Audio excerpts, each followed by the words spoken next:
All right. Good afternoon, everybody. Welcome once again to the Enhanced Sports Show. It's a Saturday. So it's after 4 o'clock here. It's a miserable day here in the New York, New Jersey area, but that's okay. I mean, we still got a lot. So I'll talk about the Yankees did get their game in today, so I'm sure I'll tell you about that and by the result as well. Thank goodness. More on that later.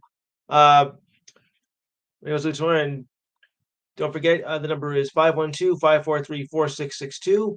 I'll repeat again, 512-543-4662.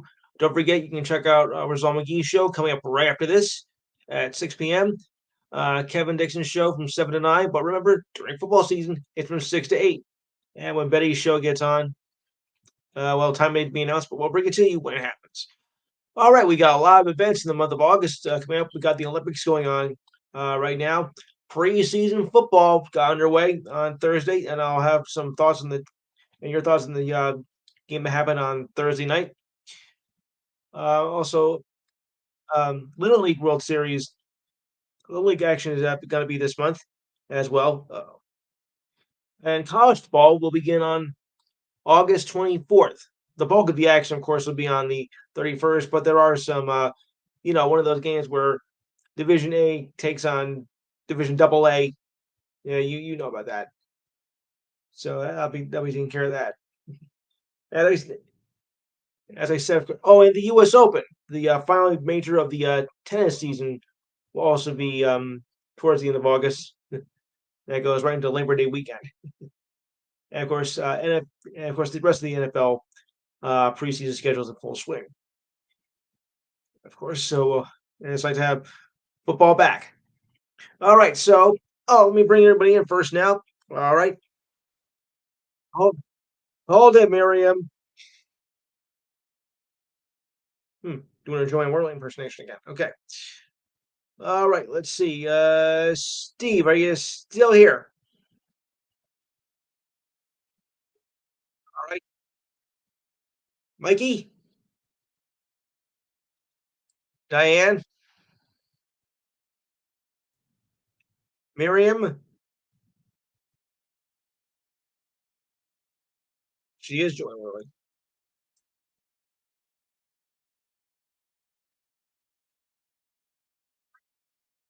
Yes. All right, so let's begin with the baseball standings as we're coming up now on the 2/3 of the way mark. And for some of your teams, well, some of you are in, and some of you are definitely out.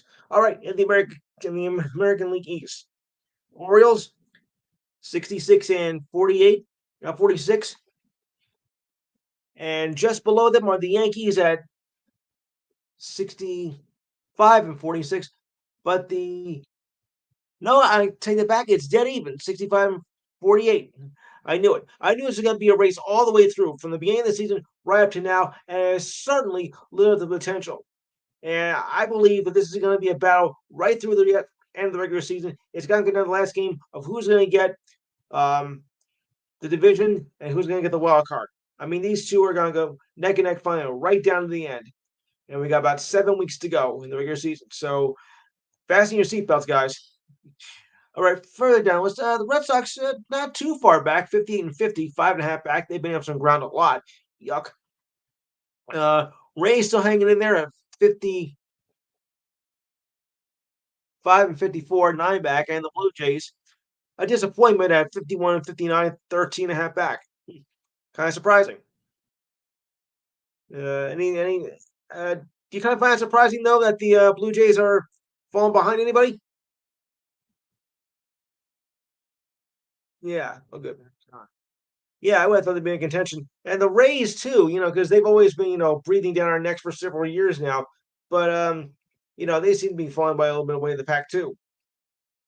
So this is kind of surprising a little bit. How about you, Mike?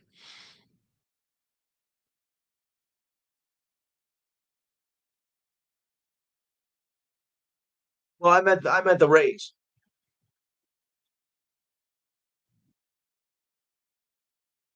They do. They have an outside shot, but I'm not looking to see if they're going to actually try and catch up.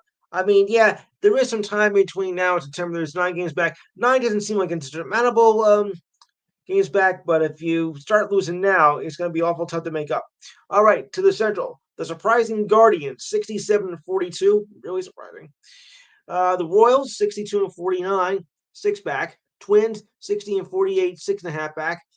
The Tigers, 52-59, 16 back. They were doing so well before just last week.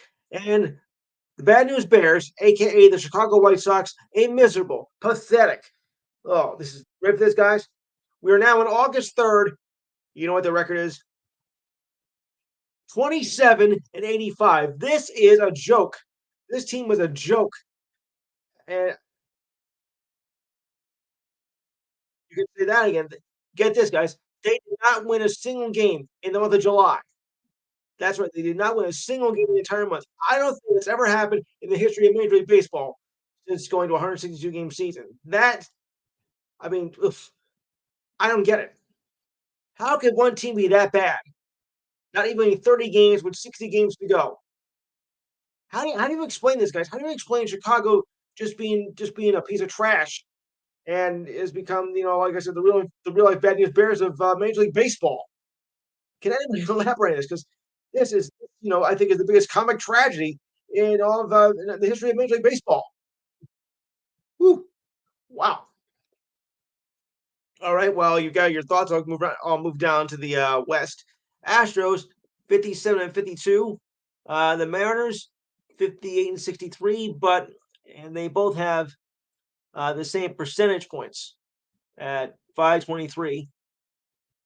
No, 57-62. The Mariners have one more win at 58 wins, but they have one more loss at 63. So that's the reason why for the virtual tie. At 5.5 back are last year's champion, the Rangers, at 52-56. Oh boy. Angels, 47-63, 10.5 back, and the A's are still the A's at 46-66, 12 back. No surprise there. All right, National League, Phillies, 66-44. Have a 5-game lead with the Braves at 16-49. Let's drop back a bit, not much. 56-51, 7 back, still a great improvement, especially from the beginning of the year and from last year, crying out loud. Uh, the Nationals, 49-60, 16.5 back. Sorry, Steve. And the Marlins, 40-70, 25.5 back. Ugh, yuck. All right, Central. Brewers, 62-47. Have a 6.5 game lead for the Cardinals at uh, 54. At 55-54, 7 back are the Pirates. The Cubs, 54-58, 9.5 back. Kind of a long shot here. And the Reds, 52 and 57 and 57, 10 back. Oh boy. Oh, are you there, Miriam?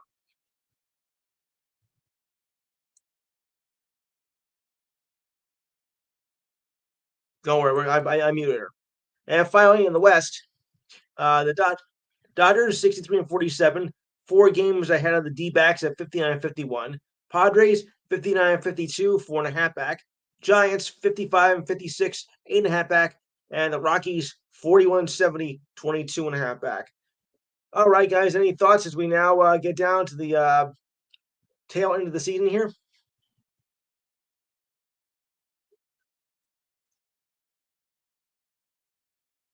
Well, I think I just did. I mean, it's the Chicago White Sox. So let me explain this tragedy, this comic tragedy, as I said, if my notes will cooperate with me. I don't for some reason my notes keep seeming to get all mixed up out of order here.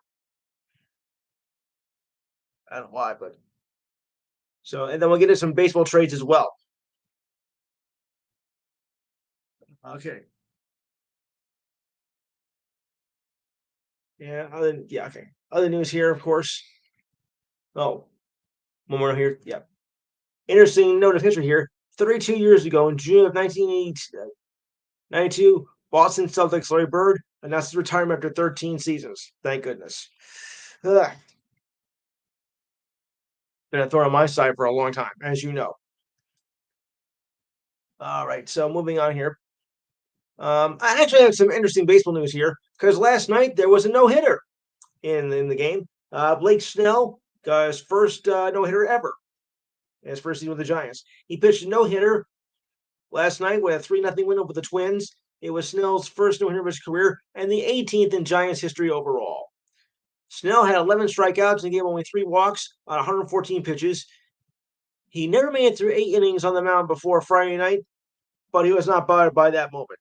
Well, when you're pitching a no hitter, I mean, come on, you got to go for it. Snell told NBC that he was confident in the eighth and ninth after the win, and Snell was like, "Let's go. We're not going to waste our time here."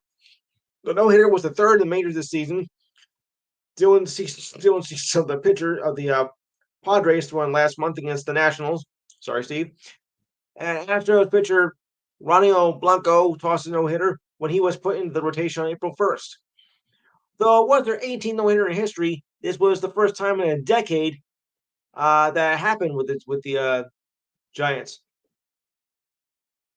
Heston hit the last one in 2015, and it was the second time that the Reds were on the wrong side of the no hitter in their own ballpark. Now that's sad. You can't even get a hit in your own ballpark. Oh, that's embarrassing right there. Mm. Snell had 97 pitches through 7 innings, and it looked like he might have been pulled for the final two innings. He had 9 strikeouts and walked 3 batters up to that point and kept the Reds scoreless. Snell returned for the eighth and kept his no hit bit alive and got his 10th strikeout of the game right there. Despite never making it to the ninth inning at 108 pitches in previously, he did return for the ninth and made a quick work of the Reds by striking out Santiago Espinal, then Jonathan India ground out to right to him, then Wonder Boy Ela de la Cruz fly out to right to complete the no hitter. Beautiful. In the first season with the Giants, Snell was 0-3, though, with a 5.10 ERA and 10 starts and only 48 innings pitched. He spent some time with the injured list this season with an Adductor injury and a groin strain, and we call that the double whammy. The Giants opened up the scoring in the second with a home run by Casey Schmidt and RBI from Tyler Fitzgerald.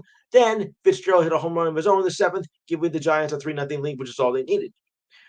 Giants have won 6 of the last 7 now and are just a game below 500 at 55-56. They do trail the Dodgers by 9.5 games in the West, the NL West, but are only 4.5 games out of a wild card spot. Meanwhile, the Reds have lost 4 of their last 6 and are last in the NL Central. But yeah, Snell, his first no hitter. It's been a long time since he's been in the league, and they finally got one. So that's pretty much good news right there.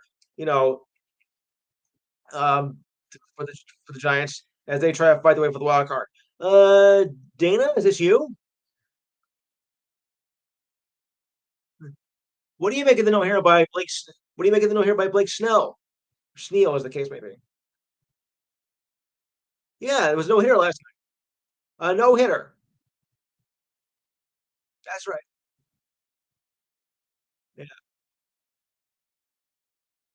Giants and Reds. You remember the Reds? Johnny Bench, Pete Rose. I should have said that. Johnny Bench. That. No, no. I just wanted your thoughts on if anybody any hot thoughts on the no hitter last night. I know none of us saw it, but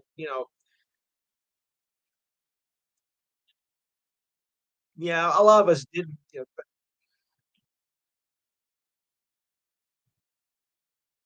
Yeah, well, the Giants need all the help they can get. I mean, they're fighting for a wild card spot, and I think this might get them on the right track. At least I hope so.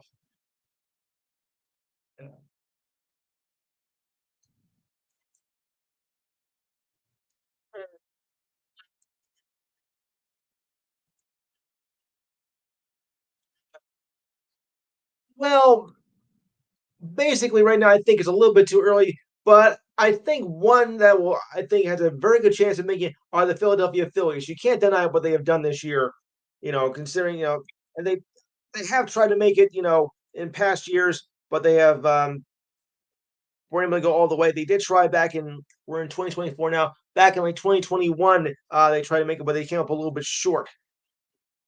So, but this might be their year to make it. At least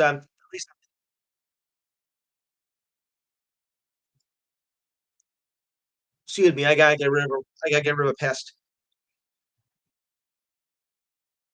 Oh, she always found her way back in here. Okay, I press the mute button, they always find their way back. Oh, never mind, I know what it is. I know how they get back in, I know how they do it. Anywho, so and of course, we have also a lot of, MLB trades this week at the deadline passed, so I'm gonna run down through this list. Now, bear in mind, everybody, I cannot run through everything. I can't do every trade that was been listed for the past week. So if I miss a few, forgive me. But we only have a 2-hour show here, folks. So we basically don't have enough time to do all of it. Okay, so we'll probably go through our teams, the ones that are in the room right now, the teams that we represent. All right, so you guys ready? Can I get a yes, please? Thank you. It's a team effort, people. All right, so transactions and signings. Okay, trade deadline lineup. Okay, all the lineups are in place, and here we go. I think. All right, late Monday night, George Soler and Luke Jackson traded from the Giants to the Braves. This is one that broke just after it was published on Monday night.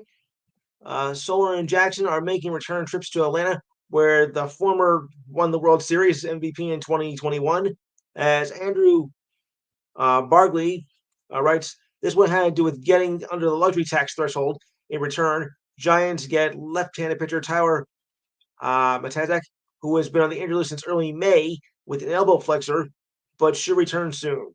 And third base outfielder prospect Saban Gabelios. This might not be a bad trade because the Braves, of course, are trying to catch up and take on the get the Phillies. I mean, they got some ground to make up here, but I think with the return of Soler and Jackson, I think especially Soler, this might what the Braves need to get themselves back in contention and challenge the Phillies as we head into August and down into September. So overall, I think this might be a good move here. Any thoughts on that, Steve? I'll start that with you.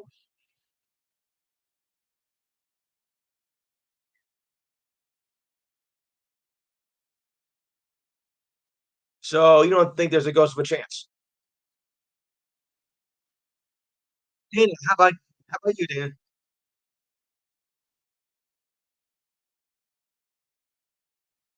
Dana? Well, like I said, with the acquisition that was made by sending um, Soler and Jackson back to the Braves, can this be a challenge for the Phillies?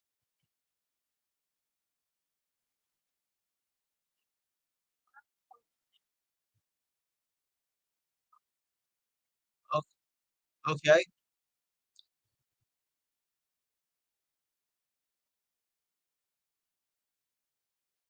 right. Mike,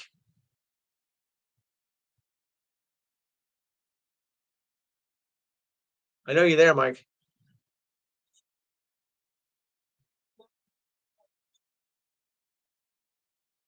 Yeah, I mean it's not really a league that's too far to come back from. I mean, remember you still have like I said, 6 weeks left, so anything possibly happen. But if you don't start winning now, it's not.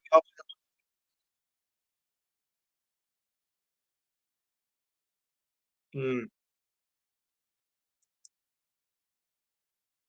yeah, 220.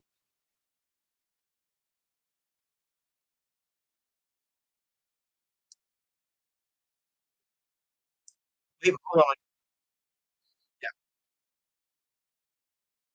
Yeah,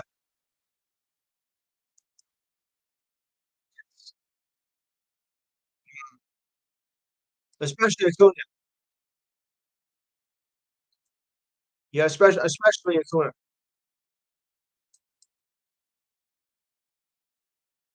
Yeah, but so even with these two acquisitions, it's not going to be enough. You're telling us, right? Yeah.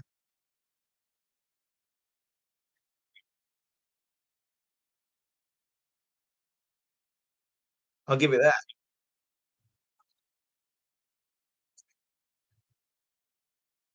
I'd like to welcome Jimmy to the show, and you too, Alex. Jimmy, any thoughts so far on the trades?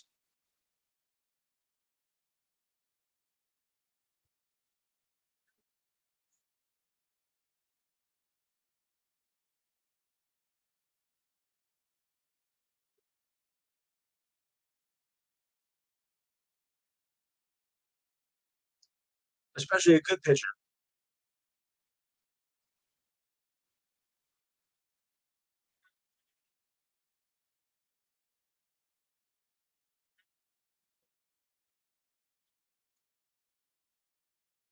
Yes. Diane? Mm, I'd say probably not, but I think there still might be a chance that they could, because remember, there have been some collapses, late in the season, and it has been done. Uh,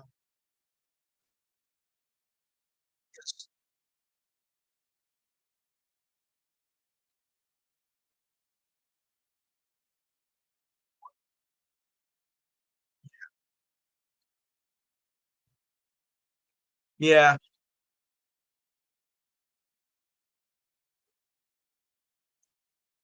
yes, right.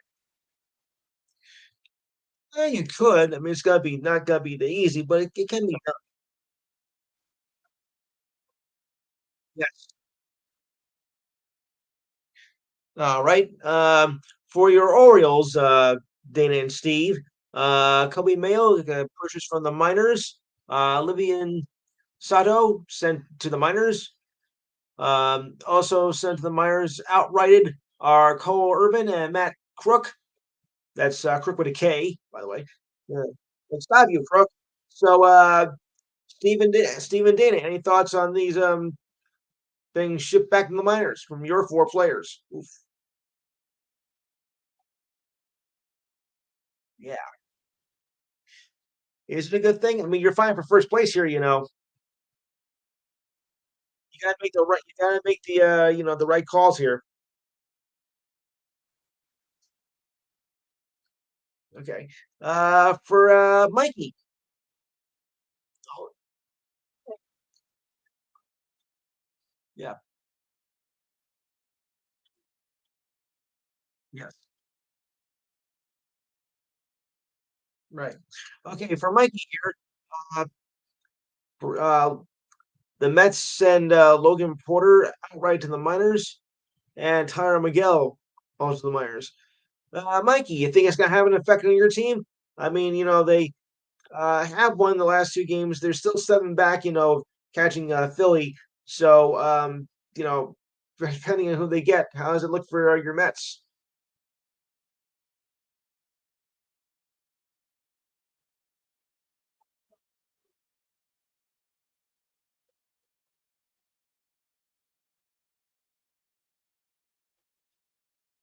Yeah, just remember 2007, Mike. Just remember, but just remember 2007. Yeah, they are.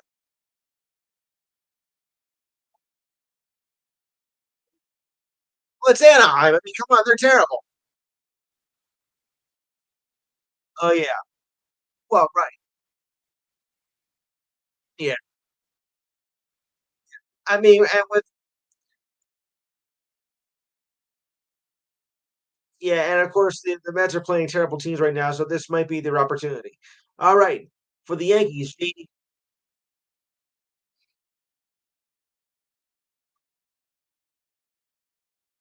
right, right. Okay, the Yankees released JD Davis, thank goodness, and Jamil Jones outright to the minors. That could be a blessing for us because our bullpen right now, our bullpen is awful. Ugh. Um, True, they do. Just off to a good start, 2 home runs. So he'll do a hitting start. I wouldn't say a hero yet, but he's no relation, Diane. No relation though, but I know. well, I wouldn't say he's a hero yet. I mean, he's off to a good start, but to say he's a hero, uh, that's a little bit premature. When we get down to, like, the end of the season, like the last week, and you're fighting for it, then maybe might be a hero, and especially how far he does in the postseason. So let's just hold up on that. All right. Uh, where's Terry? Detroit sent Yaver Baez. Oh, he's on the family medical emergency list. Okay, so it's another player. Sean Gunther purchased from the minors, and Brian Hafini also purchased from the minors. That was on July 31st. The Mets also, ooh, Cody Poteet transferred to the 60-day injured list with a right tricep strain. Oh, that's from the Yankees, rather.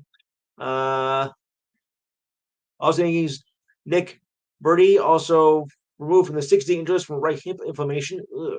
Ugh. Nick Birdie recalled to the minors for a rehab assignment. Yeah, boy. And those are those four there. I thought I had some on the Mets on that, but I guess not.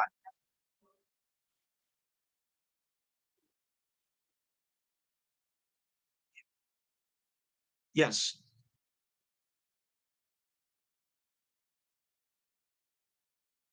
Yes, you do. Of course.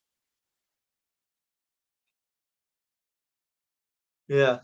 Uh, yes. But unfortunately, that's Steve Kent. The Orioles lost third baseman Jordan Westbrook with a broken right hand Wednesday as he was hit with a 95-mile-per-hour fastball in the fifth inning. Okay. Brandon Hyde said he return. You saw it. Did you see it though? You did. Yeah. How did it look?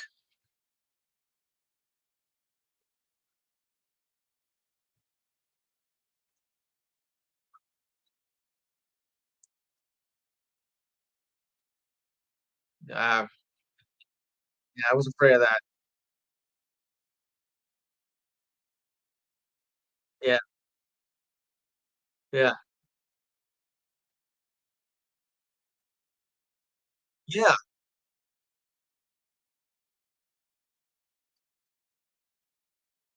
Mhm.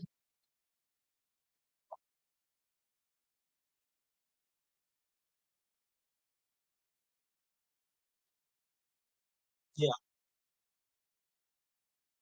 Not good. Yeah. Well, he was batting 268 at 69 with 18 home runs and 15 RBIs. They X-rated Hyde the Orioles' victory over the Blues. How he heads and those type of things are way out of my league. He's a huge part of our lineup, our culture. He's everything right in the middle. Ramon Urias played at third for the Orioles, but they have a top corner infield prospect named Kobe Mayo, who came from AAA Norfolk. Okay, just hold the Mayo, okay? Mayo hit 20 home runs in 75 games this season in the minors. When Westbrook was hit with the bases loaded, set up Jackson Holiday as he hit a grand salami. Westbrook stayed in the game to run, but was replaced defensively. So while the Orioles are hanging on to first place, yeah, it's going to cost them a little bit. Speaking of that Jackson Holiday grand salami, I got info on that. He returned to the Orioles and returned in a big way. Hours after getting recalled from the minors, Holiday hit a monster grand slam in the fifth inning in a 10-4 win over those goofy Blue Jays on Wednesday.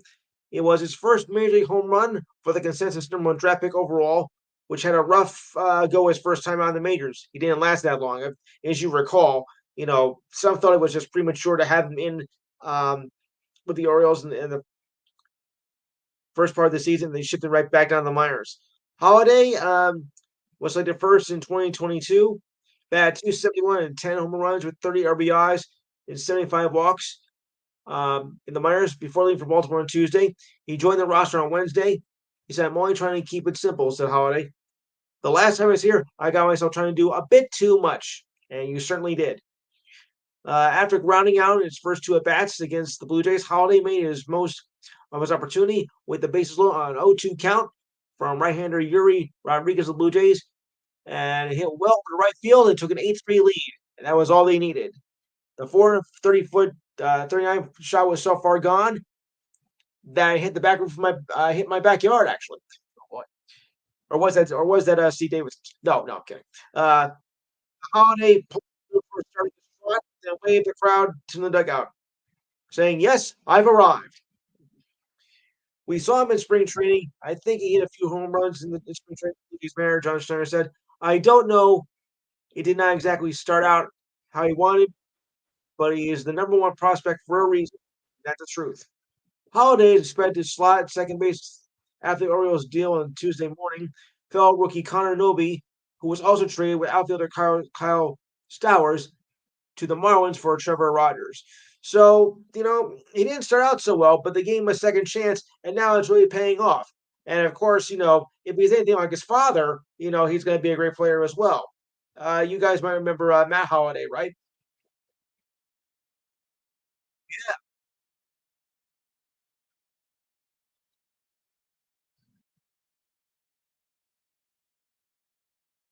that might be.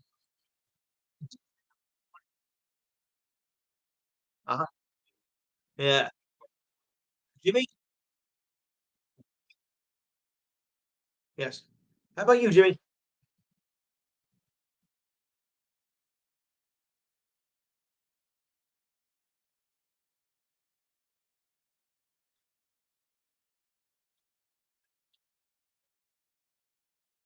You should be. Hey, Mike, did you just drop out? Yeah,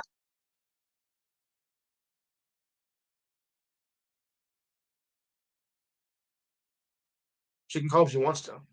All right. So, Mike, your thoughts on? Yeah, go ahead, Steve.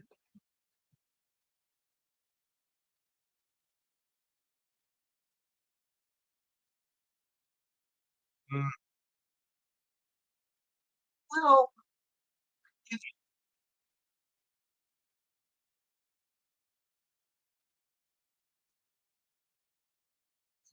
right. Yeah, because his first time out wasn't so good. But if Wednesday was any indication, if he puts up, something like that, I think he's gonna be around for a while. I think he's gonna stick around this time, for the duration, I think, of the season, unless barring injury, of course.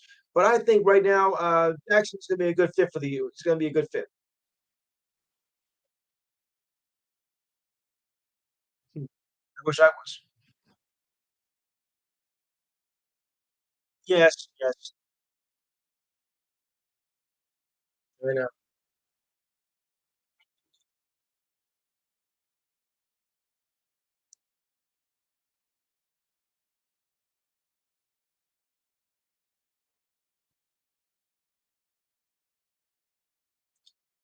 Uh,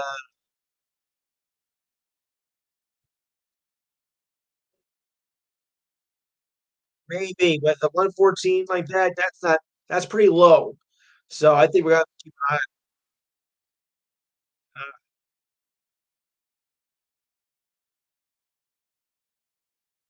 Yes,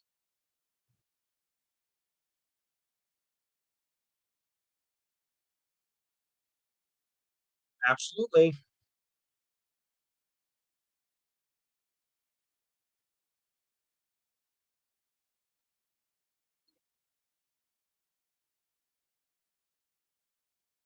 Yeah.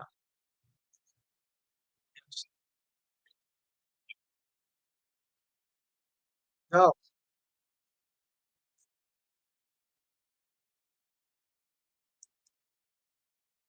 sure.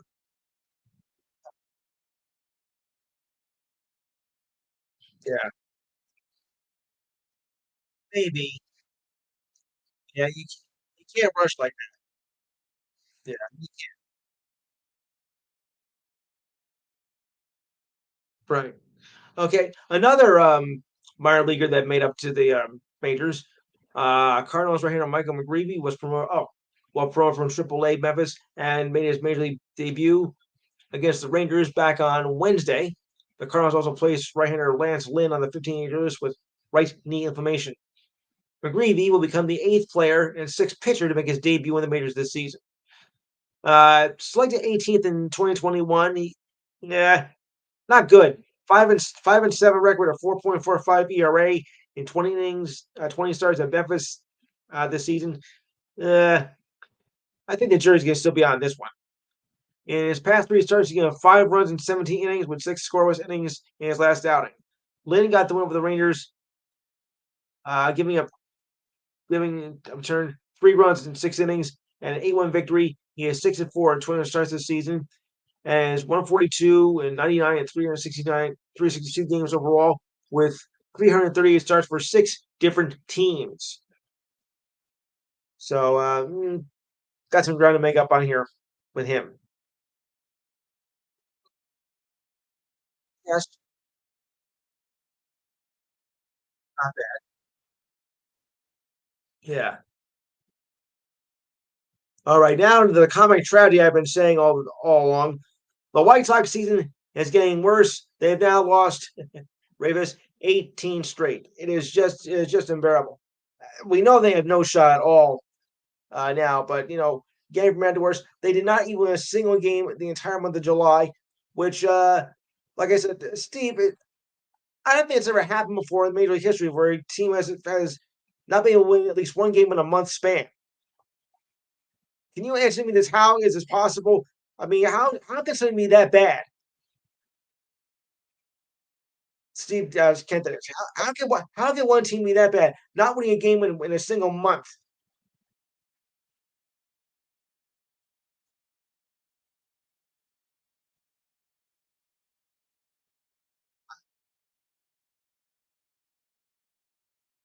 Yeah, no,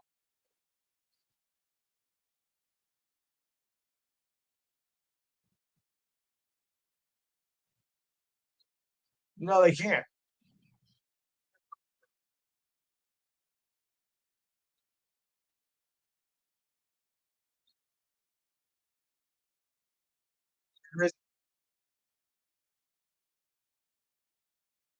In our lifetime, I don't think it's going to happen.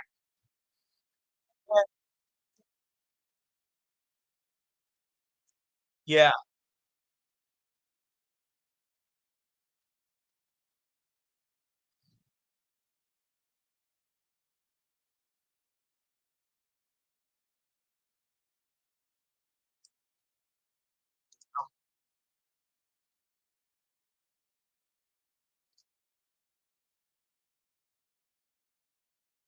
yes,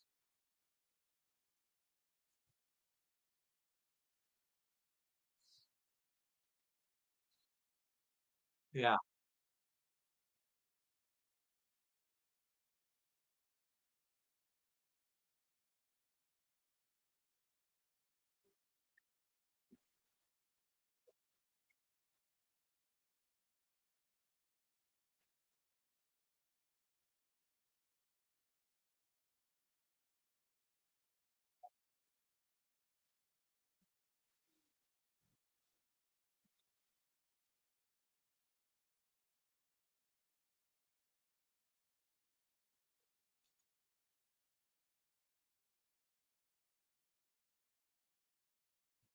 yeah,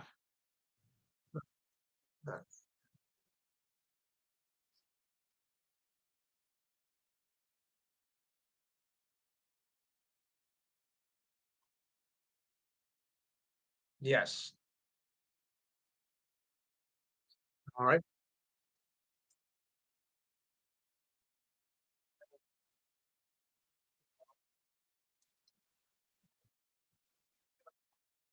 No.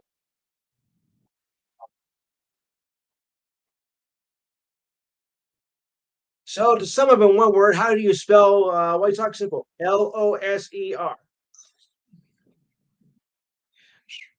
Sorry, folks, but there's no way to put it.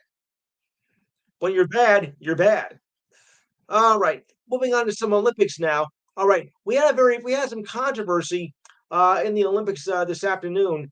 I don't know if anybody was watching the swimming uh, 200 meter race before the show began, but one of our Olympic swimmers was disqualified. Let me read on. Now, Summer McIntosh, who was the Canadian darling, won the 200-meter individual medley at the Olympics, coming from behind in the final 50 meters. McIntosh chased down Alex Walsh and held up U.S. star Katie Douglas, who is with a fantastic freestyle legs to win her third individual gold. and fourth medal of these games in a record time of 2:06:56. Douglas won silver. Walsh was later disqualified. Get this, for an illegal turn between her backstroke and her breaststroke, allowing Australia's Katie McEwen to sneak in on the podium to third. When it looked like at first, seeing it, I didn't really I think much of it. But then watching on the replay, I'm like, yep, I see what the problem is now. But still, that's a shame. You think you have, at least a bronze medal, and you have it taken away from you because you forgot to do one thing. It was an illegal turn, and that's what cost you. You got to watch that. But it's still just a shame to see how you got the medal taken away from you. The mainstream media machine had built in last weekend's 400-meter freestyle race into the race of the century, but in swimming circles, the clear winner at the 200 meters, on the other hand, shaped as the true race of the year with 4 or 5 potential winners and a few titans in the sport.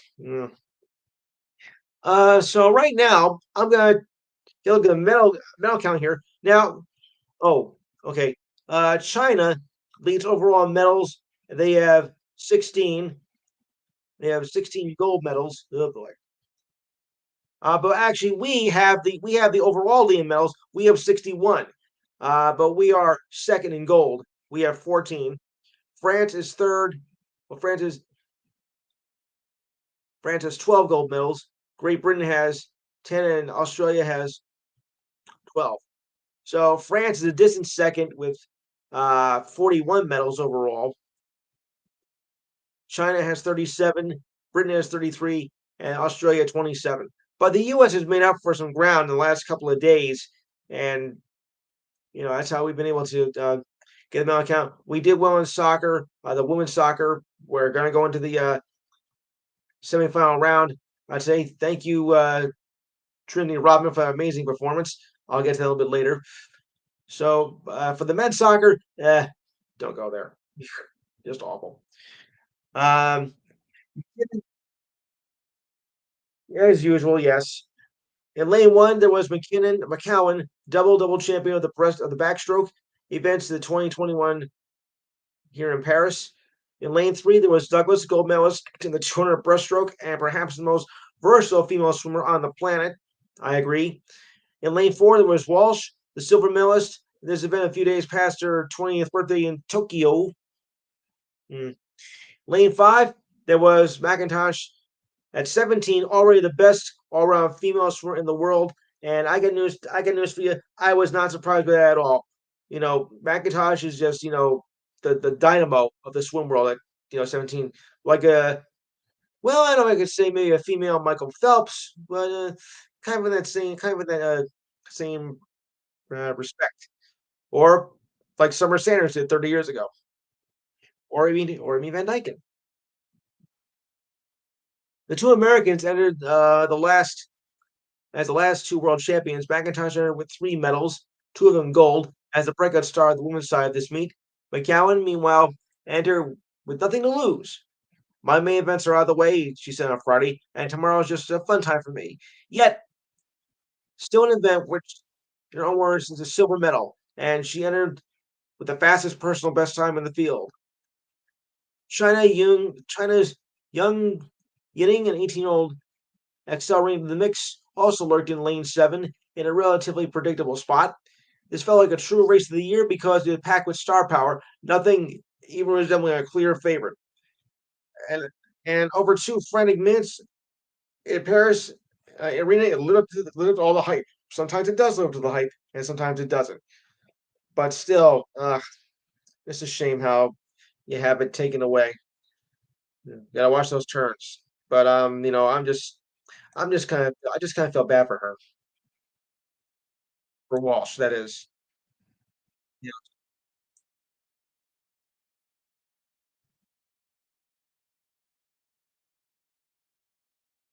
yes,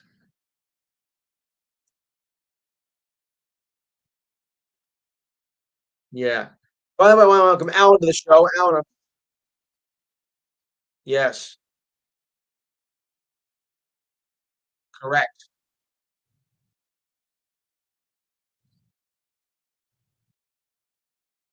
Your history.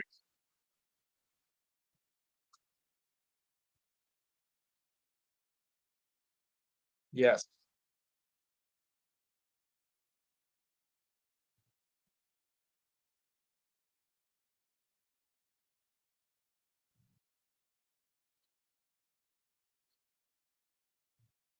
Yes.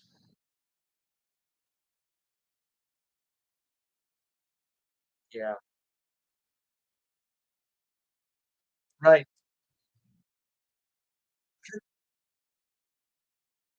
Yes. Right. Right. You gotta be committed. And you gotta be committed while you're young. You start right at 5, 6 years old, to train for this. And then all of a sudden you get, and it's your one shot and you blew it.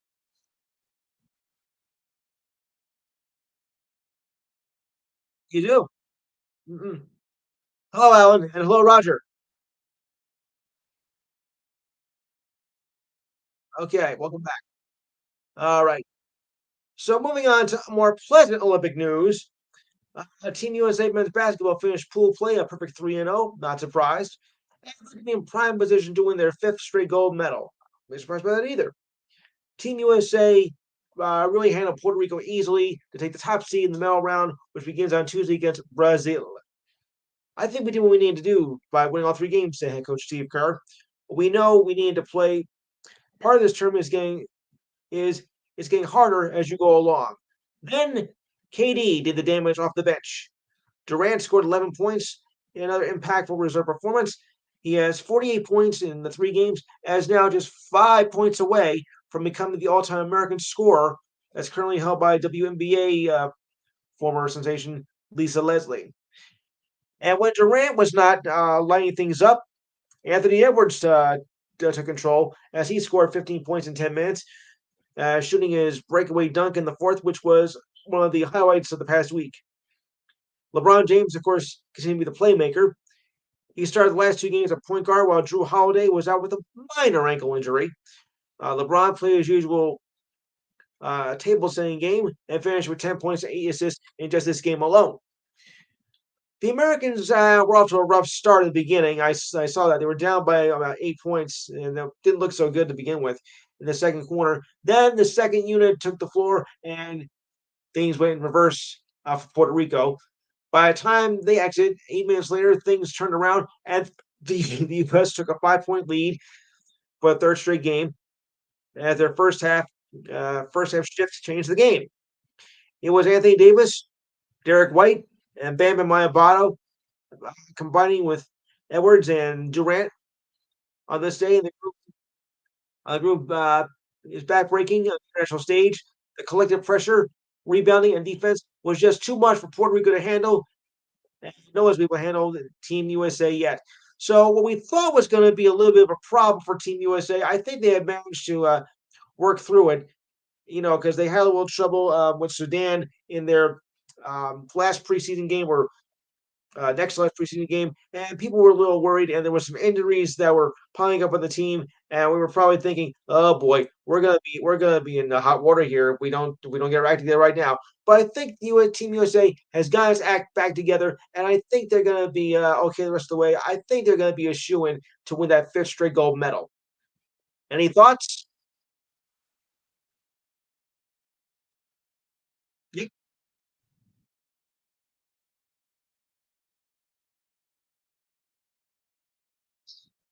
no surprise.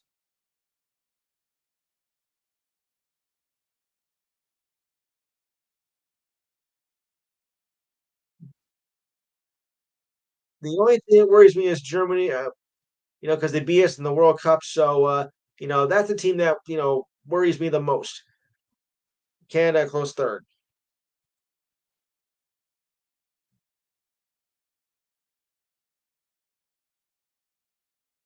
Yeah. Yes. Yes.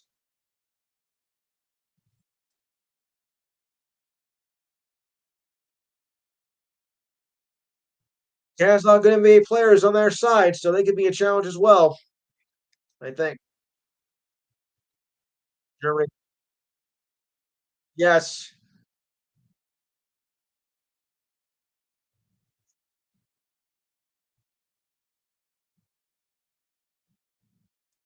Yeah,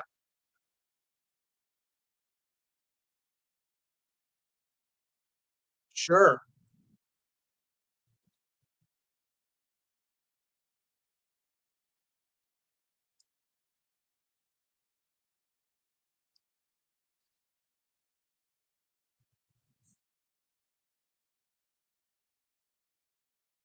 Yeah, pretty much.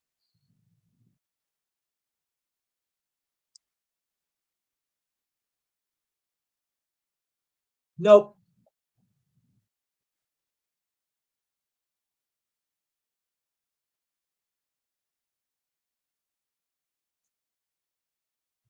Yeah,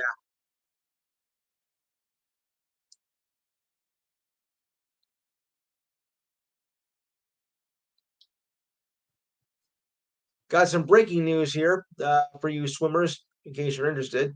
Kayla Decky captured another stellar Olympics, becoming only the second swimmer to win an event in four straight summer games, holding off her top rival Arlene Tumas to win the 800-meter freestyle just a little while ago. It was her second gold medal in Paris and ninth of her career, which marked another milestone, becoming only the sixth Olympian to reach that figure, joining Mark Spitz, track star Carl Lewis, gymnast Lasaria Lafinia, finish runner Pavio Numi, tied for second place. The only athlete to win more goals, of course, is Michael Phelps at 23, and I don't think she's going to catch that. Ledecky went faster with her time in Tokyo, touching 8 minutes and 11.4 seconds. Clemens, the Australian star, known as the Terminator, was on the right shoulder nearly the entire race, but Ledecky pulled away in the final 100 meters, that is. Sumas, who beat Ledecky in the 400-meter freestyle, sailed for silver with a time of 8 minutes 12:29 seconds. The bronze went to another American, Paige Madden, at 8:13 even. Phelps is the only swimmer to win the same event at four straight Olympics, taking gold in the 200 individual medley at Athens, Beijing, London, and Rio. Now he's got company. Ledecky claimed her first gold as a surprise victory in the 800 as in her freestyle as a 15-year-old at the London Games. I remember that. She dominated the grueling race ever since, and she's not done yet. And remember, guys, she's not that old. She's only 27, so she's got some skill left in her. Ledecky made it clear that she wants to keep swimming and plans to enter the 2028 games in Los Angeles, which I am waiting for, like you couldn't believe. That's gonna be quite Olympic. So, what do you make of Ledecky's performance as she captures another gold medal?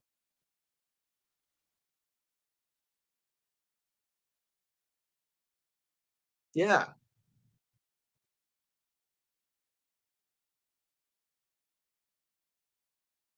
Yes.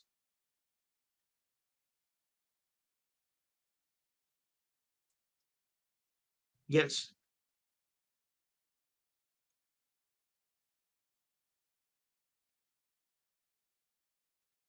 Hmm.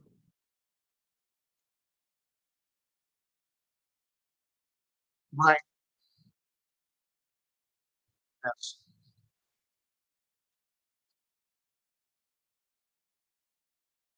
I think so too. Yes. I think correct. Absolutely.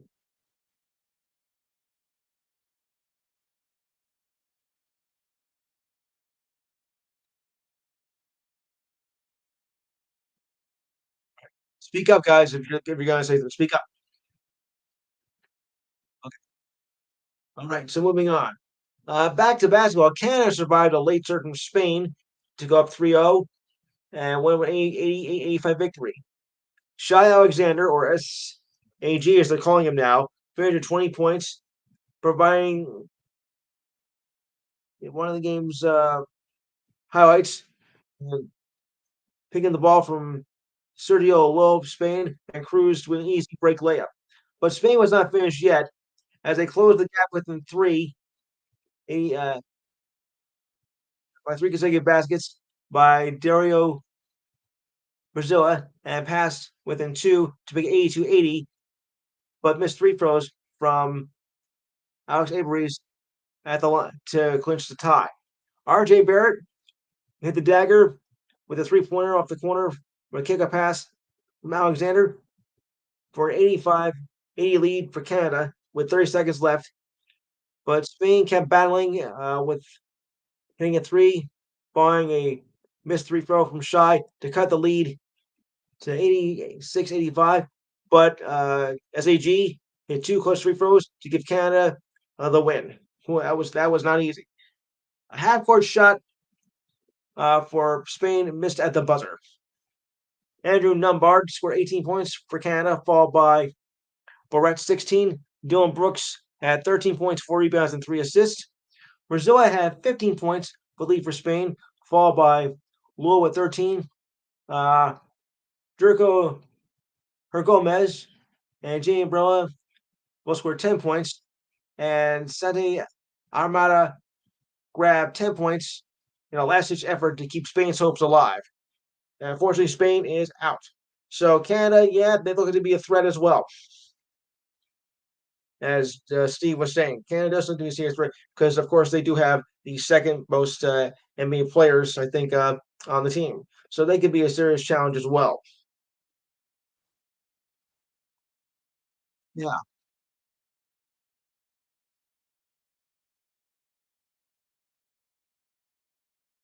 unfortunately, yes.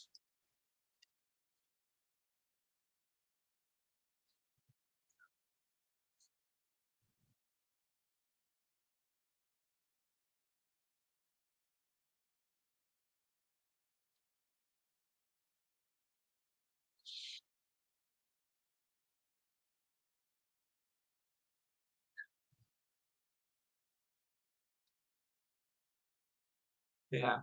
As for France, France and Germany were both 2-0 in their group, so one of them had to lose as they went head to head. But France, I think they forgot to show up. As I was in Germany 85-71 today. Dennis Schroeder and Franz Wagner both scored 26 points for Germany. Mortis Wagner had 8 points as Germany finished group play at 3-0. Daniel Thesis had 8 rebounds and Dennis Schroeder 8 assists. I don't know if the Wagners are related. Probably not.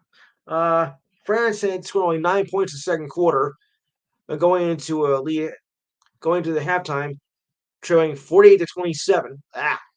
Meanwhile, Germany was sharp from long range, shooting 12 for 26 on three pointers. Schroeder was 4 for 7 on 3-point attempts. Victor Wembanyama struggled for much of the game, though he was the leading scorer for France with 14 points, 5 for 11 shooting, and 3 for 7 on 3-point attempts. He also had 12 rebounds, which led for France. Evan Fourier and Isaiah Cordier scored 10 points, while Nick Banham and Christian Yabali had 8 points. So Germany's another tough competitor, and they're going to be a challenge as well. So I'm keeping my eye on that for sure. France, not so much. Germany, I think, worries me more than anything outside of Canada, as I saw in the World Cup tournament last year. All right. Oh yeah, there was another ridiculous moment in the. If I can find it, if I'm able to find it, because there was something that happened yesterday in another disqualification. But first, some more track news. Team USA set mark on the 4x400 meter relay and set a new record in the process. The team of Norwood, Little, Brown, and Deadman did so in an easy first place finish and set a new world record of 3 minutes 7 seconds and 41 tenths. I always knew we were going to run fast. I said Little, the second sprinter of the group, but it took a record for us. It took a record to win our preliminary. Well, hey, a win's a win, guys. Come on. What do you want? After Nora led the relay by putting the team in third place, who snatched the lead and pulled away, creating a buffer so large that no other team was close to narrowing towards the end of the race. Little almost made a mistake by He doesn't remember the number? Oh boy. But I think we got ourselves another customer, folks. Okay. So after knowing the we at their place essentially pulled away, creating a source that no other team was able to come close to narrowing it towards the end of the race. Little almost made a mistake by securing the lead off, a handoff from Norwood. Though I thought that I was locked in, I had to realize I was not there where I needed to be. I just knew it took a bit more momentum so I can get back, and that was the push that I needed. Little's Dumbest gave them in the distance. Welcome back, Gerald. It's nice to have you here. As he had to maintain. Thank you. Lead for passing off to Brown, finishing off the record-setting performance with the second place anchor showing him more than 40 seconds behind. Denman said he had no idea that the record was in play when he began his sprint. The American squad set a record last year at the World Championships. They can go for another gold medal tonight in the relay finals. The Dutch and the Italians are also going to compete in the finals. So, our track team, of course, has always done well, and I'm thinking that they can do it again against either the Dutch or the Italians. So, keep it up, guys, because they're gonna do wonders for us in the track department. Okay, now for the other disqualification. I hope I can say this right. Georgian judo champion Judika Gorman Archibald was suspended from future competitions pending a review for unbecoming bad behavior at the Olympics, said the International Judo Federation. This is our idiot of the week right here. He was given a red card for his actions against the spirit of the sport after his loss to Teddy Rayner of France. Rayner defeated Archibald on Friday by Ippon, the highest score possible in judo, a knockout match in the 100 kilogram category. Archibald did not take the loss very well. Oh, I wonder why. Mm-hmm. Uh, to continue on here, this is gonna be fun. Judica reacted by putting his foot into Rayner's you know where, kicking out slightly. He put his hand on Rayner's head, flipping him to the ground, despite the fact that the match was over. What are you guys doing? WWE now? Yeah. First of all, received a red card.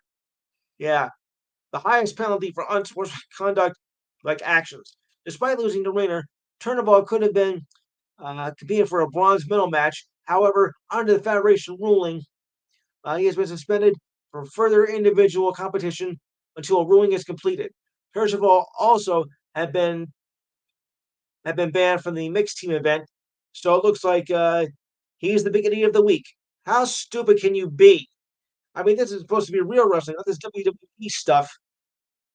You know, putting his foot in his right where it hurts. Like, okay, dirty play. You know, there are people who take losses lightly, and there are people who take losses way out of control. And Percival was just out of line completely. I mean, I don't be surprised he gets banned from competition. Period. For a move like that. I mean, just absolutely ridiculous.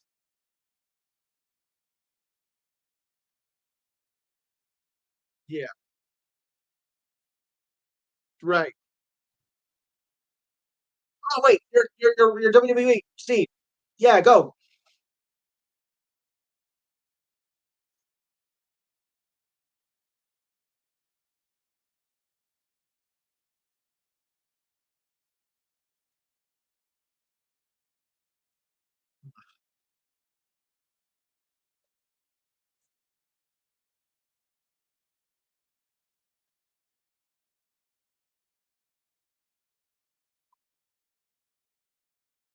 Mhm.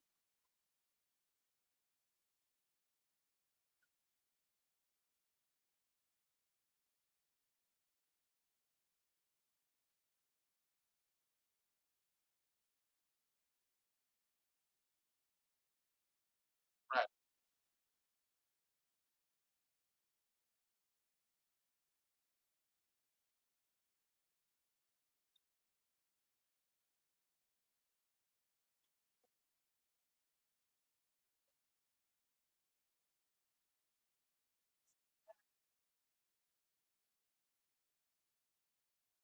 Yeah. Okay.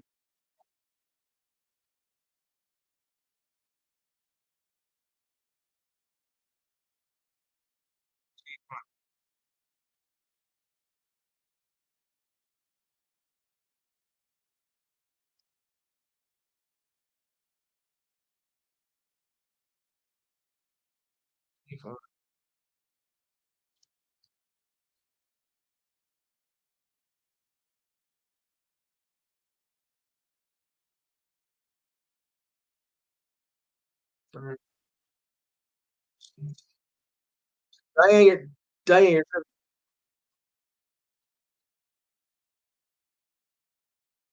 yes, for sure.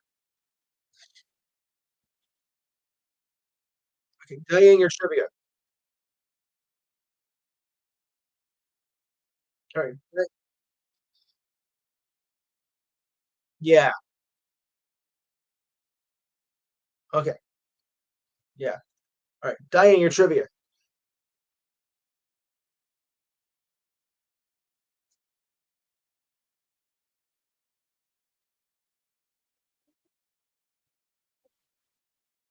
Okay.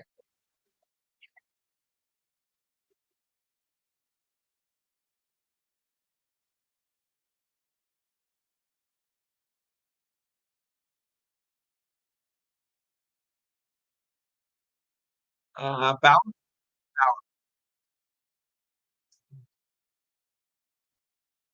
No. No. All right.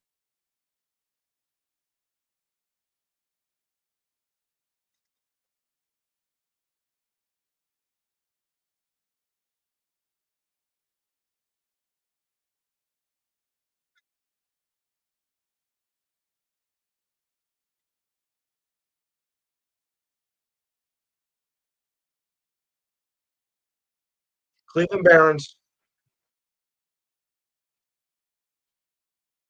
now defunct. Well, they're defunct now.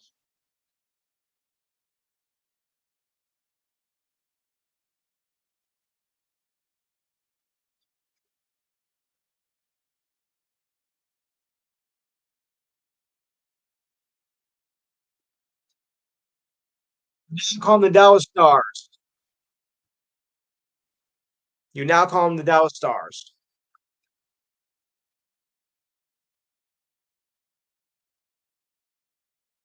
All right. Moving on here. Um, Mike, did you hear about the trade with the Mets to acquire Jesse Winkler from the Nationals? I'm sorry, Steve. Yeah. Mm-hmm. As they're yeah. Well, right now the Marlins, the Nationals. At the time of this report, they were 55 and 40, 11 games below 500. During that time, during the time of the Mets back in late May, they were 11 games below 500. Now they're at the time of this report, they were 55 and 49 and hold to the second spot in the wild card. All right, on to football. Ravens quarterback Lamar Jackson returned to practice last Saturday. He was as he was recovering from an illness. Jackson returned to practice with the team at training camp after missing last Friday's practice session. He also missed the first three practices of camp before attending Wednesday's practice. Jackson had to leave the workout early because he went in for tests in order to get more information of what caused his illness in the first place. Whatever that was. It was not clear what Jackson was being looked at, but the results were positive given Jackson's return to action. So it looks like he's going to be, back in the saddle soon. Okay, idiot number two. I think I love this guys. A Kansas City man who pleaded guilty for stealing a Jackie Robinson statue from a youth baseball league in Wichita was sentenced to 15 years in prison on multiple charges. Well, first of all, shame on you. The idiot, the idiot yeah, the idiot Ricky Antoret plead guilty and made several charges after he cut down and stole a statue from the baseball icon at a baseball field in Wichita, Kansas back in January. He was charged with aggravated criminal damage to property theft of property or services valued anywhere from $25,000 to $100,000, making false information and identity theft. Wow, this guy is serious. Moving on. Uh, Antoinette will have to pay $41,500 to the Little League organization as League 42 named after Robinson. He was the only person arrested in the case, though there were two others seen in surveillance video when the statue was cut from its stand. The statue was cut from the ankles, and burned remnants were found a few days later at the park several miles away. Wichita police also believe the incident was not racially motivated, but rather done in an effort to profit from scrapping common metal. Wow, what was that? League 42 will unveil a new statue at McAdams Park in Wichita on Monday. MLB paid for the statue to be replaced, and the league itself received more than $500,000 from a fundraiser, which was launched after the incident. But how in the world can you steal a statue like that? I mean, really? How stupid. Yeah, but still, I mean, also charged with vandalism. What a moron. What a moron, though. Still, stealing a statue from a park. Yes. Yeah. All right, moving on. Seahawks quarterback Geno Smith should not be missing any time, sources told ESPN, after tests on his knee and hip were not serious. Yeah, traitor. Smith really missed the last two practices. Head coach Mike McDonald said he was a little banged up on Tuesday. Smith had drawn praise from his teammates for his for his hot shot in the first week of camp. He had been taking everyday first team reps all season and did not appear to miss any during Tuesday's practice, but did not participate in Wednesday's practice since he was feeling, whatever he was feeling. To continue, while he was back in full pads on Thursday, Smith watched from the sideline in sneakers and wore a Seattle Seahawks cap onto the field without a noticeable limp. Sam Howell was required to March trade with the Commanders, took the first team reps the past 2 days. PJ Walker, who signed a minimum salary deal in June, is their third string quarterback. Yeah, yeah. Now you're doing fine for Seattle. Where were you when you were with the Jets, idiot?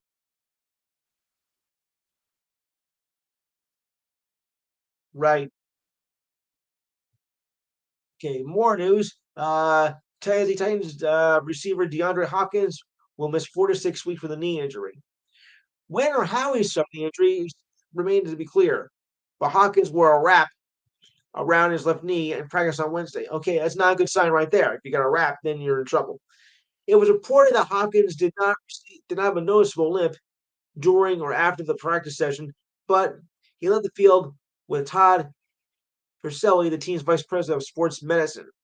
When you need help like that, yeah, that's kind of call for action. If Hopkins misses 4 weeks, put him into play week one against the Bears. At 6 weeks, he could play against the Jets. It's week two. The Titans were optimistic about Hopkins' return from a strained knee. Reporters told ESPN that would indicate that he would be ready for the season opener. Maybe. Last season, he played all 17 games and started 16 of them. He compiled for 75 receptions for 1,057 yards and 7 touchdowns, his best numbers in the last 3 seasons. Hopkins signed a 2-year, $26 million deal with the Titans after he was released by the Cardinals. The Titans received formidable receiving corps for second-year quarterback Will Levis. The Titans had Calvin Ridley, 76 catches for 1,016 yards and 8 touchdowns, and pick Treylon Burks to progress after 2 disappointing seasons. Burks was selected 18th out of Arkansas. He had 49 catches for 665 yards and 22 games played. By the way, did anybody see? Yeah. By the way, did anybody watch actually Thursday's preseason game?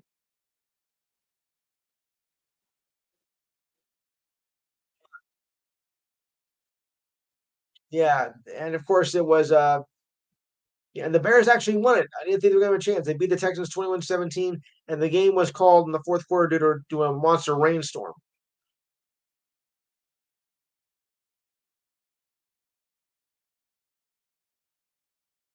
Yeah, exactly. So yeah, that's true.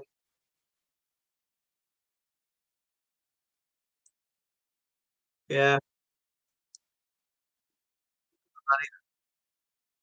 yes.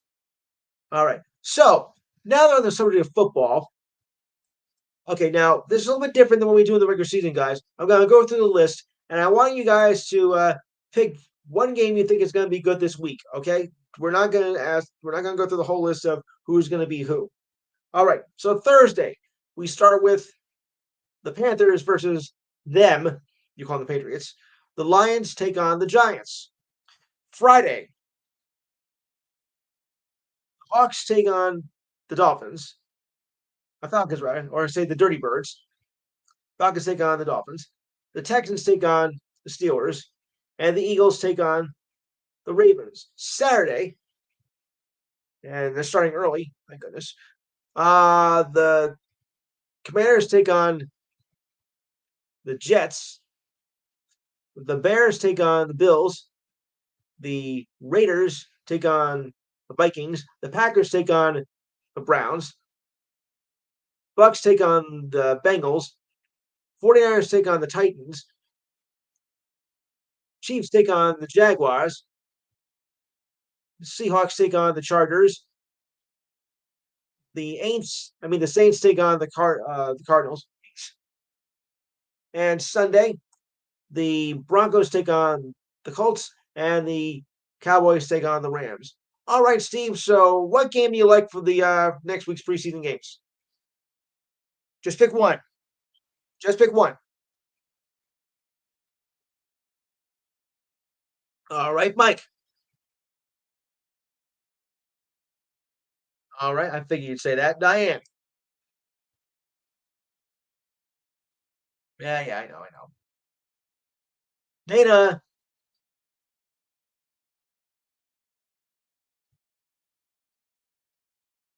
Alex.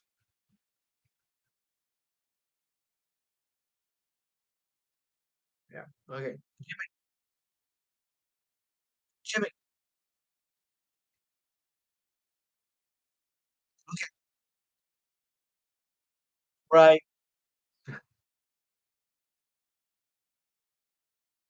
Yeah. Right. This just this just for fun though, guys. It's just for fun, really. All right. Yeah.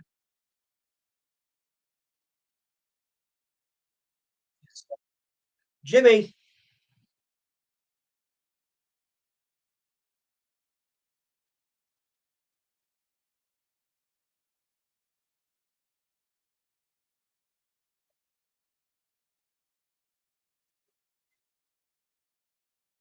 Mike.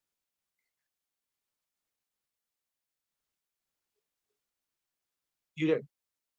Roger. Roger.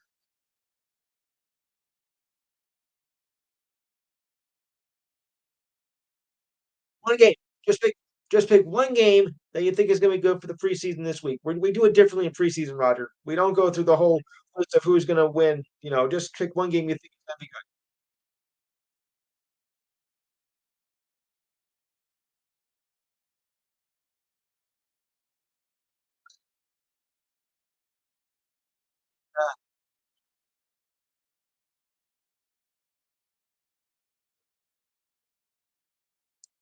I figured you'd say that. All right. For me, well, tough one here, but I think right.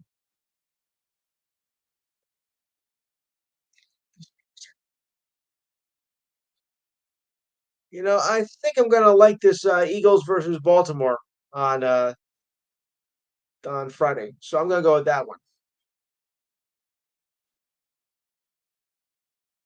But it's only preseason dive. We're not taking who's gonna win. We're just taking who we think is gonna be the most interesting matchup of the week. That's what I do.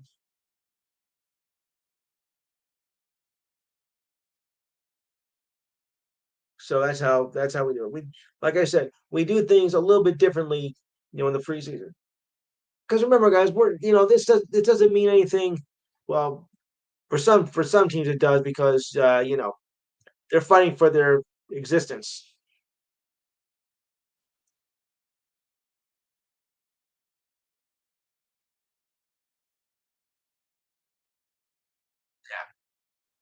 Yeah.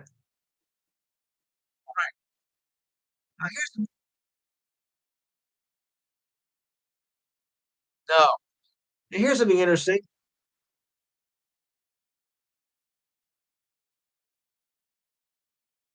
Right. Now, here's something interesting. The Giants and Jets both playing on the road next week. Hmm, interesting. I thought with one team on the road, one team would play at home, but that's not it. But I think yeah, that Jets Giants game is probably just a second here. Assuming they're gonna play that game, I hope. Oh yeah, yeah. Never mind. I think I see it now somewhere. Yep, August 24th. That's a primetime game, and of course, I'll be interested in that as I am every year. I mean, it's a rivalry. We don't play them very often, even in the regular season. We play like every 3, 4 years. So that's why I always look forward to that, rivalry game. Hey, Gerald, are you still here? No, he's not. Was I sounding wrong? All right, moving on.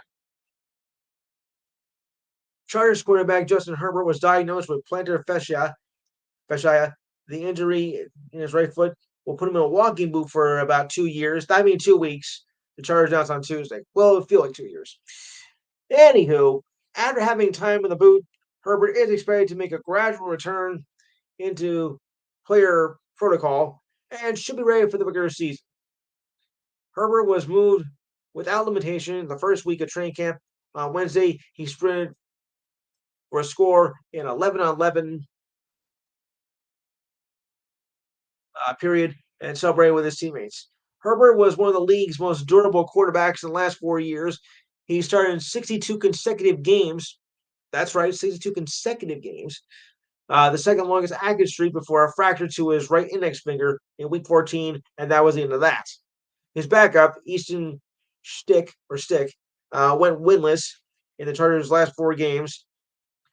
Stick, Max Dugan, and Casey Bunham are their quarterbacks. Oh boy. Replace him with a bum. That's all I can say. Yeah. Browns Deonta Smith left practice in an ambulance um, on Thursday after taking a blow to the head that resulted in neck pain, said the Browns in a statement. That's not good. The injury occurred during a punt period.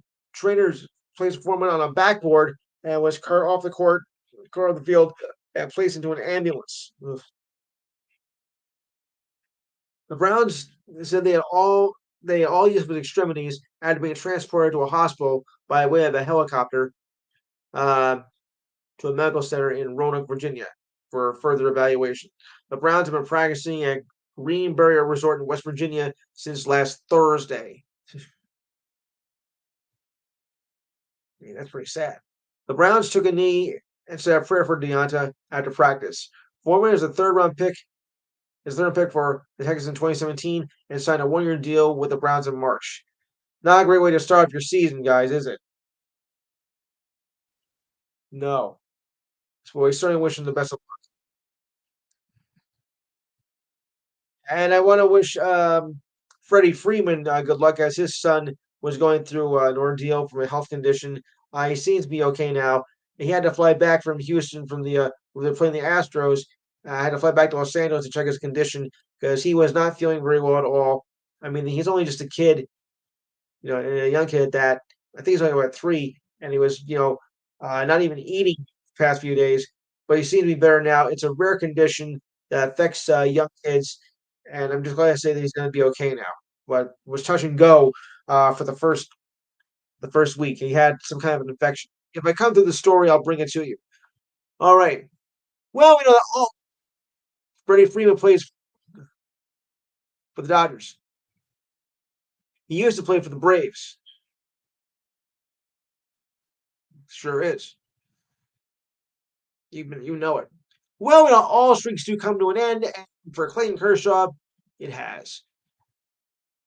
After 423 starts, he has recorded at least one strikeout for every game in that stretch that began with right his intro and run through as one of the most dominant sports pitcher. That came to an end. On Wednesday, through his second game back with arm surgery, that streak finally came to an end. In the matchup against the Padres, the team with the highest contact rate in the majors, Kershaw recorded 11 outs, gave up 7 runs, and no strikeouts, heading the yeah. Well, it has to end sometime, Heading the short-handed Dodgers. Yeah. And what's worse than that, they lost to the Padres 8-1. There are a lot of things I was missing, said Kershaw. And I was just not executing, and I was not really throwing anywhere that I needed to. It was very frustrating overall. Yeah. Dating all the way back to the caveman era in 1893, when the mound moved to its current location, no pitcher had ever made more regular season starts with at least one strikeout more than Kershaw. The two just below him are Tom Terrific Seaver at 411 and Nolan Ryan at 382. Our legend Kershaw, his only other regular season game without a strikeout was on September 2008 against the Giants, but that was in a relief appearance, so we can't really count that. That Kershaw streak lasted so long is a testament to his excellence. No kidding. That has ended perhaps indicative of what's coming off his current state, coming off of shoulder surgery, now at the age of 36, which in baseball years is more like about 56. Sorry. Yeah. At the time of this, right. Yes. At the time of this article, the Padres won 9 of their last 11, scored 4 runs in the second and third, uh, more in the fourth. Only three of the runs charged to Kershaw were earned, but some of that stemmed from a late miscue from Kershaw himself, when the Padres took 41 swings against Kershaw and whiffed only twice. 4.9% and miss rate that stands as the lowest of any start by Kershaw. That includes the postseason. Physically, I'm fine. Honestly, I feel pretty good, but my last outing, oh boy, was I awful. Kershaw threw a fastball at 90 miles per hour, which is not abnormal for him at this stage of his career. And a slider that manager Dave Roberts said lacked bite. Roberts pointed that in the grand scheme of things, seemed like an insignificant sequence as Jackson Profar drove a second inning RBI single into right center field, lifting a slider well below the strike zone. The Dodgers, who lost back-to-back games against the Padres, are far from a hole, as Mookie Betts and Freddie Freeman are not with the team. Freeman for that incident with his son. Chris Taylor and Miguel Rojas are currently on the injured list, and the three added additions before the trade deadline, Tommy Edman, Ahmad Rosario, and Kevin Comar, have yet to join the lineup. Okay, the Padres have won, and the Padres have won the season series against the Dodgers, being 70 games out of 10 and winning the season series for the first time in a long time, like a decade. The Dodgers still hold the lead by, yeah, more than pretty much. The Dodgers still hold the lead at 4.5 games in the division, but last month they were only 11 and 13. So right now the Dodgers look a little bit shaky here, despite the lead. You know, they can get times ahead.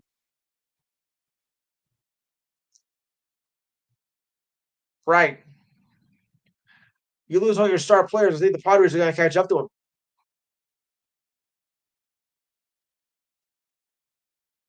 Yeah, they might.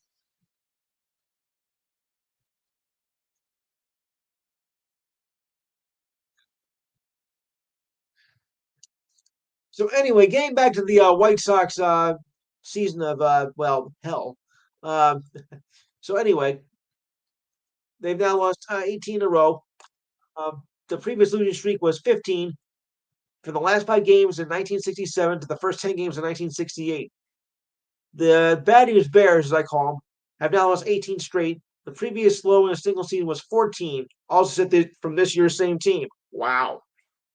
The White Sox entered the major leagues in 1901. Hard to believe 9 years ago they won a World Series. That's amazing. The White Sox have been swept by the Padres, Rangers, Royals, Mariners, and half a dozen Little League teams at bat. Uh, if the White Sox lose again, which they did, it'll be the second sweep by the Royals during this streak. The White Sox have not won a game since returning from the All Star break.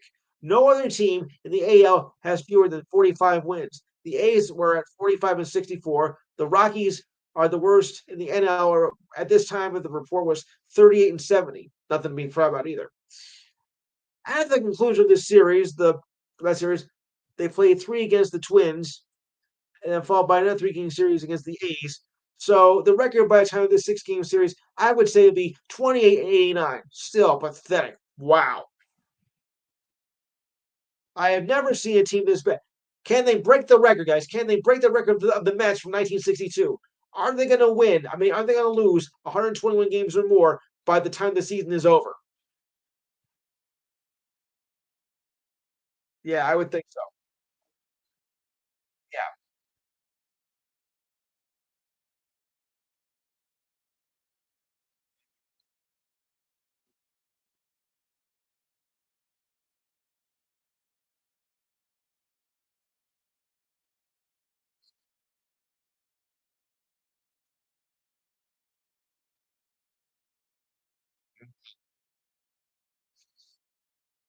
Yeah, I think there's a good chance they could break the record.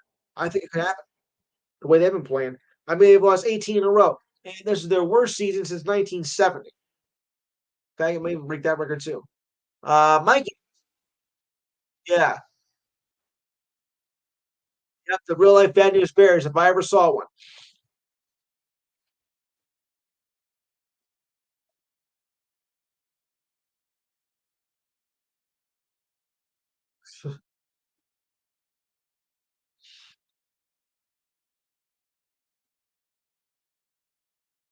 Yeah. And the Mets acquired right-hander Paul Blackburn from the A's on Wednesday in exchange. Yeah, in exchange for Blackburn, the Mets sent right-hander pitcher Cade Morris to the A's. Morris, who was selected third by the Mets in 2023, would have been the 24th ranked prospect in the SNY's end of the season Mets top 30 list. He had a rough start to the season, but just his pitching well lately, posting a 1.64 ERA and 24 strikeouts for High A Brooklyn. Blackburn missed 2 months with a foot injury, but pitched to a 4.41 ERA in 9 starts. Blackburn spent 8 years with the A's, playing 81 games and 77 starts. While Mets add Blackburn, it stands to be the reason why they could take on rotation spot Tyler Miguel, which was traded. They round up Blackburn, should allow to keep Jose Buto in a relief role, where he was excelled by only giving up 2 runs in 8 appearances. Meanwhile, the Mets need of some starting pitching rotation beyond the season. Blackburn helps in regard to that position as well. Other current members of the starting rotation are only Miguel and David Pearson, who are under arm control beyond this season. Cody Senga was out for the remainder of the year with a calf strain. He's under contract until 2027. So that's is there. So you might get yourself another good trade, Mike.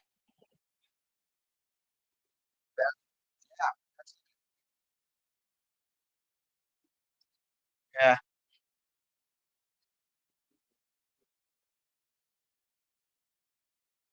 yeah. Well, but you got to bet for the White Sox now. Well, growing up a Yankee fan, well,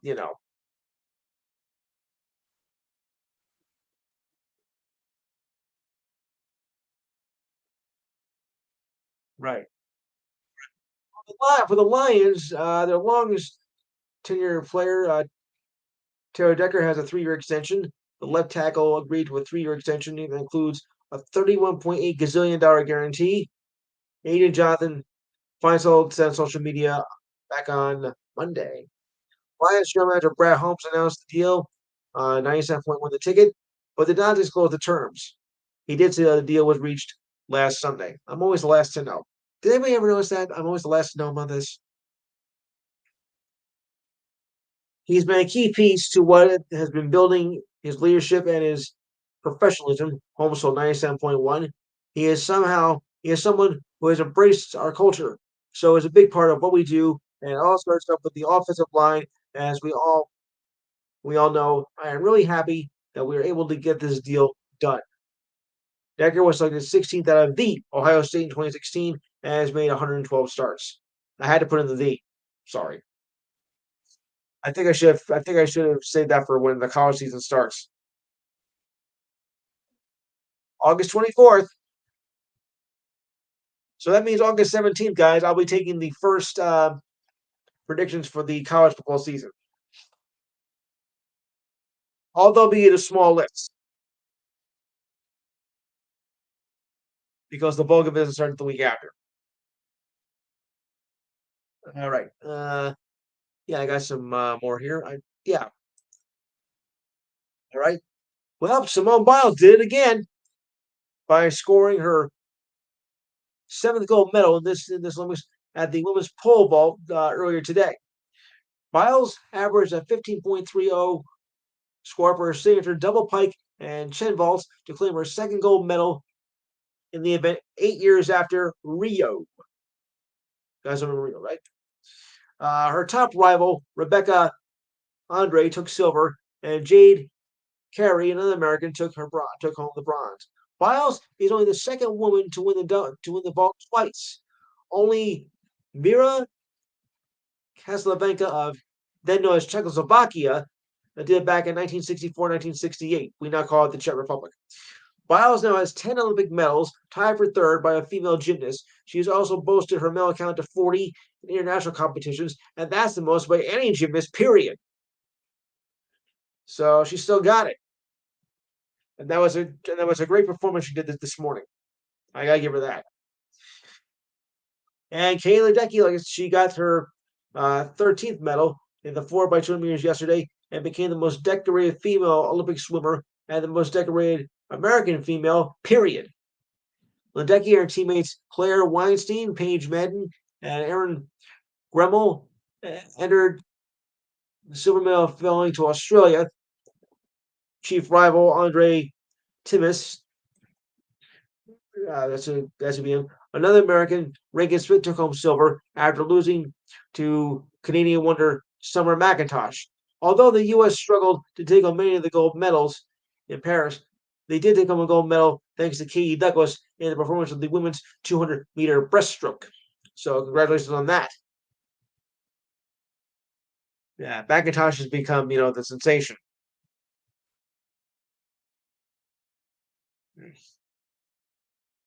Well, tough day for Coco Graf. She lost women's doubles and mixed doubles back on Thursday, and she leaves her first summer games without a medal. At the end of the day, it's over, said Graf. I will try to take the positive out of it and do better next time. Graf and her teammate Jessica Pegula, whose parents own the Sabres and Bills, by the way, were the top seeded pair, but were ousted by Chet's duo of Moshaba and Duskova in straight sets. They lost in a 10-5 tiebreaker in the afternoon. Then later, Graf and Taylor Fritz entered mixed doubles with a 7-6, 3-6 loss. Yeah, 10-5 tiebreaker. Lost to Gabby Dabrowski and Felix Unger Hausman of Canada. In the Olympic tennis, the first of 10 wins by 2-match tiebreakers are used in place of the traditional third set used for all doubles matches. Now I get it. I was a little confused by that and how the scoring system did in this. Now I understand. But that's only used in doubles.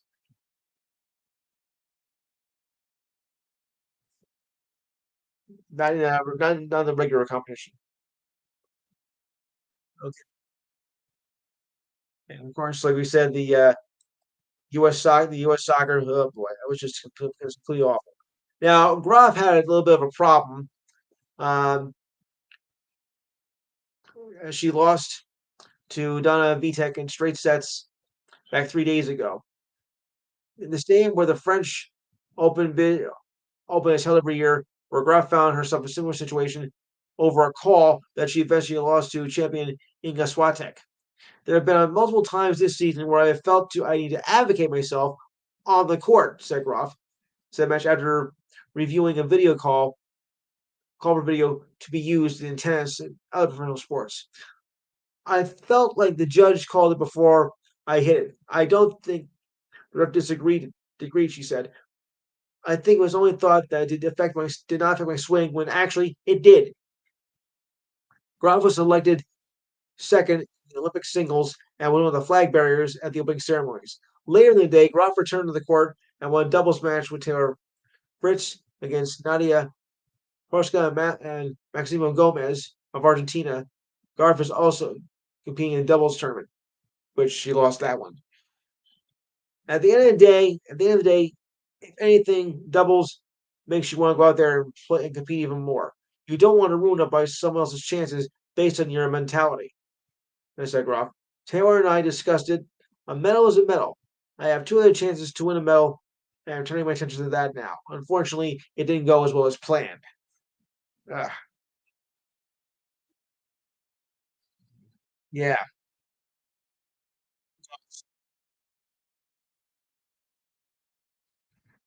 No, no, Pagula did not win a medal. Right. Correct. Yes. Yeah, they were.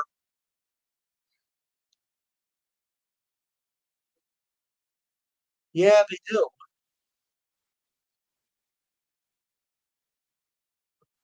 Right.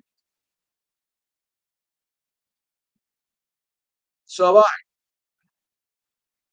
Right.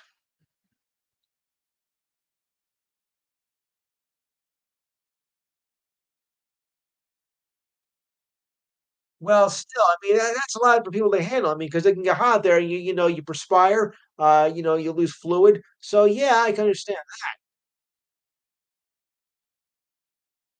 Neither have I.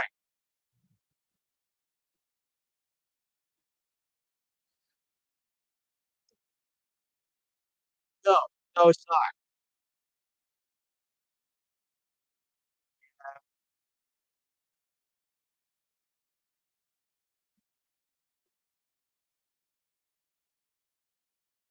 It's right. Great.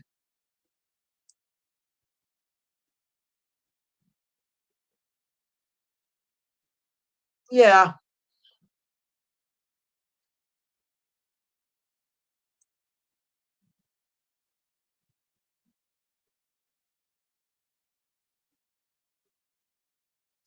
right.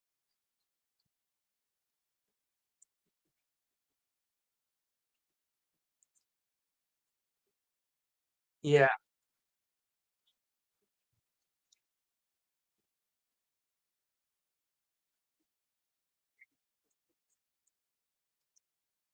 yes. No.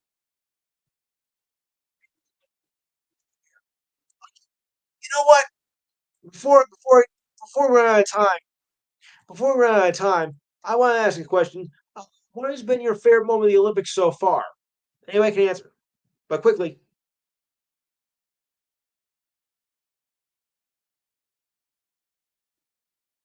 Yeah, I know.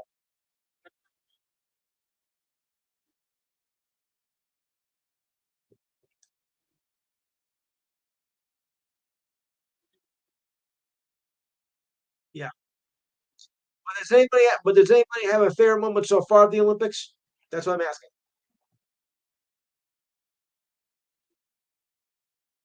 Anybody?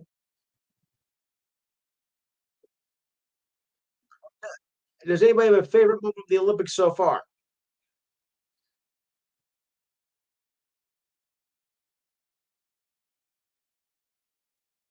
Okay, okay. That's going on as we speak.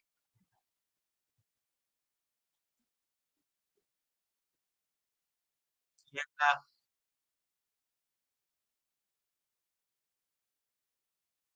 yes. I know.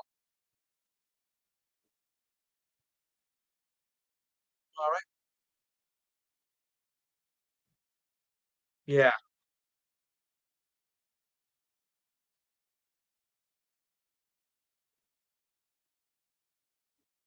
We just look horrible.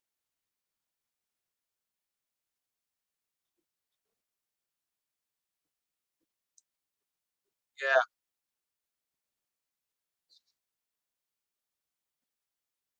Right. Mhm. Yes.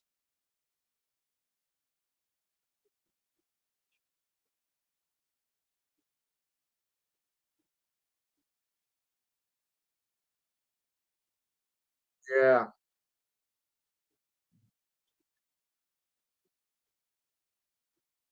Yes. Right. I gotta speed up, guys, so I'm just gonna run through some history moments. Okay. So, anyway, in 1961, the Pirates, routed the Cardinals 19 to nothing in the largest lopsided shutout in our history. Wow. 1962, Mike, you're gonna love this. Frank Thomas hits his sixth home run in 3 games. 1970, the second ever NFL work stoppage ends with the NFL and the Players Union agreeing to a 4-year, $19.1 million deal. 1979,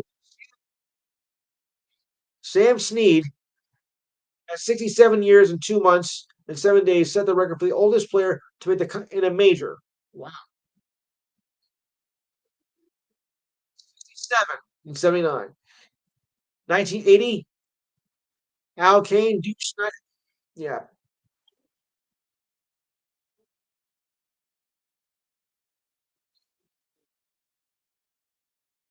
yeah,